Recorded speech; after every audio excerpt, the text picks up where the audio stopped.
चन्दन चौक चढी बैठिली गौरा देई, पजरे बैठिले भोलेनाथ, पजरे बैठिले भोलेनाथ। हँसी हँसी सखी सब पूछेली बतिया हो, सुन गौरा अरज हमार, सुन गौरा अरज हमार। कवन कवन तप कैलु ए गौरा सखी, दुलाहा पवलु भोलेनाथ, दुलाहा पवलु भोलेनाथ। काथी लागी गौरा हो माघ नहैलु हो, काथी लागी कार्तिक मास, काथी लागी कार्तिक मास।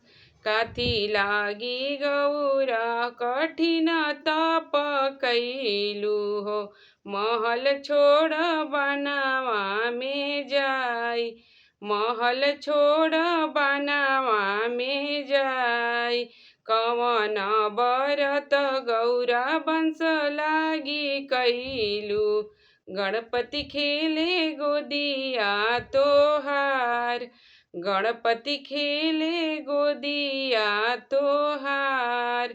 काथी बिनु गौरा हो धर्म हो खेला, काथी बिनु दुनिया अन्हार, काथी बिनु दुनिया अन्हार। धन लागी सखिया हो माघ नहैली, धर्म लागी कार्तिक मास, धर्म लागी कार्तिक मास। बर लागी सखिया कठिन व्रत कैनी हो, दुलाहा पवनी भोलेनाथ, दुलाहा पवनी भोलेनाथ।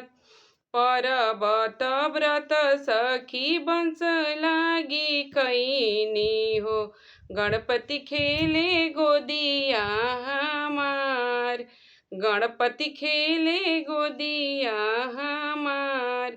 दिया बिनु सखिया हो धर्म ना होला, पुत्र बिनु दुनिया अन्हार।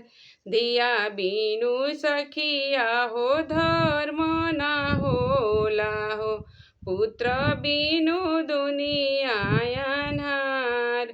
चन्दन चौक चढी बैठिली गौरा देई, पजरे बैठिले भोलेनाथ, पजरे बैठिले भोलेनाथ।